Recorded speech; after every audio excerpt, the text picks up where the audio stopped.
yes, Sheffield Wednesday, the story really dominating the Championship agenda, such difficult times for them. Here to talk about it all and look forward to the game itself, of course. It's a very warm welcome to the former Wednesday striker Ryan Lowe, and now Wigan boss, of course. Jobi McAnuff is here too, and the Leicester Premier League title winner, Marc Albrighton, joins us. Gents, it's great to see you. Where do we start with Sheffield Wednesday? We thought we'd start at the beginning of the summer and just take you back over all the key events that have happened in this chaotic time in the club's history over the 99 days since they last played. So on June the 3rd, we heard that the club and the owner, Dapon Chansiri, had been charged with multiple breaches of EFL regulations relating to payment obligations. As a result, they were placed under a transfer embargo due to unpaid players' wages. And on June the 18th, they were given a 3-window fee restriction ban for exceeding 30 days of late payments. That prevented them from paying a transfer or loan fee through until January 2027. Later that month, the day after Chansiri had indicated he was willing to sell the club, Wednesday were placed under a second embargo by the EFL over money owed to HMRC. On June the 30th, it was reported that players and staff hadn't been paid for the third time in 4 months. July then began with a third embargo, this time for non-payment of transfer fees. And on July the 17th, last season's 2 top scorers, Josh Windass and Michael Smith, both left the club as free agents, exercising their right to end their contracts after being paid late in consecutive months. On the same day, it was reported some embargoes had been lifted by the EFL after payments were made to players, staff and HMRC. July the 29th saw the manager, Danny Rule, leave the club after months of speculation over his future.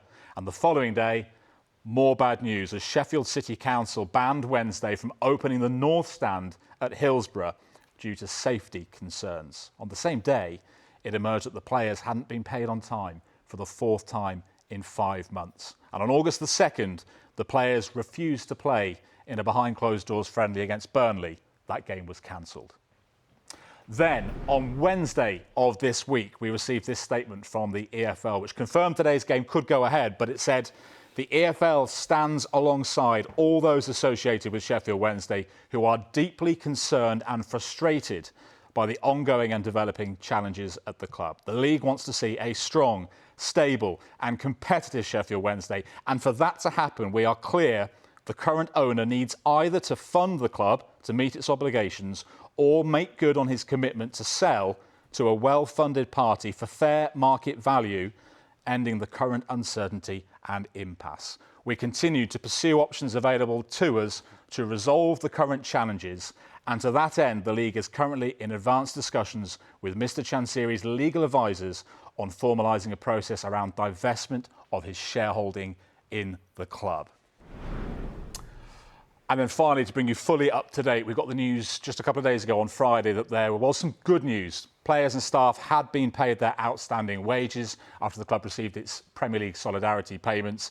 As a result, the remaining embargoes were lifted by the EFL, which means they can make free transfers and loan signings. But a reminder that they're far from in the clear. They remain unable to pay any fee for a transferred-in player. Clearly, then, a lot to get through. We felt it was important, though, to really just go through those key developments that have happened over the summer, and there have been lots of them. Jobi, let me start with you. I mean, what have you made of what you've heard and seen over the summer? Yeah, well, listen, obviously it's been a really disappointing, frustrating situation, really, and an unacceptable one, Jules. I think when you look at that list, which is a long rap sheet, that's just in terms of what's happened this summer. We do have to remember that there were issues previous to that, whether it was financial, having arguments with fans, asking fans to stump up money. You know, that is your obligation as an owner of a football club, which is an absolute privilege, particularly a football club with the history of Sheffield Wednesday, with the fan base that come in and week out. Your obligation is to support that football club, you know, not just those players, but we're talking about staff here that haven't been paid, you know, and for me, you know, to have one person pretty much in total control. I listened to Chris Powell, obviously former coach there, talking about the dysfunctional nature of the structure of the football club, no board, you know, you've got a secretary in there. I can't imagine how difficult that is, you know, for her at the moment, but pretty much no one else there. It's a ridiculous situation, and, you know, hopefully in terms of from the EFL's perspective, in terms of what they've said, either put up the money that you need to keep this football club going and operational. If you can't do it, or you're choosing not to do it, you have to sell it. It's that simple. And, you know, I really hope for the football club's sake that we get a resolution sooner rather than later. And Ryan, it is a club, you know, you played for them. How concerned are you by everything you've heard? I've been concerned for many years now with the football club. It's a fantastic tradition, history. It's a proper club, as people will say. The fan base there is immense. I spent just under 12 months there, got a promotion to the Championship with them. And they just take you in as one of your own. And we were only talking about off camera before, nearly that close from getting to the Premier League, how that would have changed. But I'm a big believer. I've been in a situation similar. I'm a big believer. You haven't got the funds, just sell up. Put how much you want on the table and let someone come and buy it. Because if the fans could buy it, I'm sure they would. They'd get everyone together and they'd try and, you know, accumulate whatever it is, the millions. But there's no guarantee of how much it is. There's no guarantee of what it was. He's saying about, no one's running a football club. Lindsay's the secretary and she's probably rushed off her feet and does a fantastic job. But you need more than that now. You see behind the scenes, there's 10, 11 people before you get to the owner. So, yeah, I'm disappointed. But fair play to the players and the staff that have stayed on, and, you know, they're going to give it a real good go. And I know the fans are going to probably walk out on kick-off, and they've got a right to do that. But they definitely will get behind them players, and that's much needed now going forward, because, you know, hopefully there's some light at the end of the tunnel, because that's the biggest football club I've ever played for, and I'm one of the best. And the fan base is just outrageous, and it's a shame, but they'll stick together. They'll go through thick and thin like they have over many years, and hopefully someone's around the corner just to help them. Yeah, I mean, just such a concerning, worrying time if you're a supporter, Mark, if you're one of the staff that you know, Ryan knew and from his time there. Many have been there for years and years and haven't known if they're being paid this summer. And the players themselves, uncertain for them. They've all got families and didn't know what their future held for them. Put yourself in their position. I mean, how tough do you think the last few months particularly have been for them?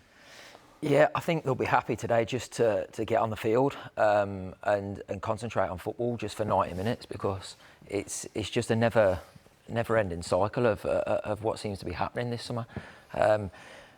Obviously, for Captain Barry Bannan, he's the one that's responsible for sort of getting everyone together and making sure that everybody does stick together and is as one, because it's easy for divides to start happening in a dressing room in a situation like this, where people might believe different things. Right, this is the right way to go. No, this is the right way to go. I'm not doing that. So, as a captain like Barry Bannan, he needs to make sure everyone's sort of reading from the same hymn sheet and move forward together.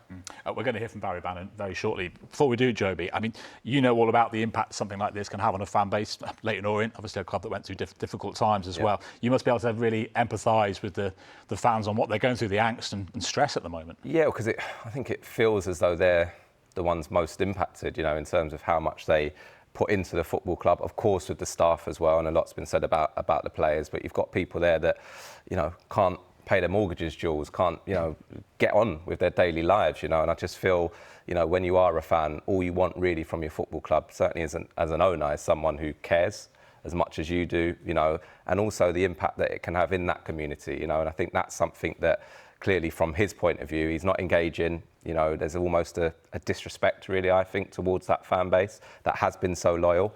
So clearly, you know, when you are a club that has gone through that and a fan base, I think it hurts, clearly, as we're seeing with Sheffield Wednesday fans, and probably why we're going to see some of the actions possibly a bit later today. Yeah, and we mentioned before that Michael Smith and Josh Windass both left as free agents. 13 senior players in total leaving Sheffield Wednesday.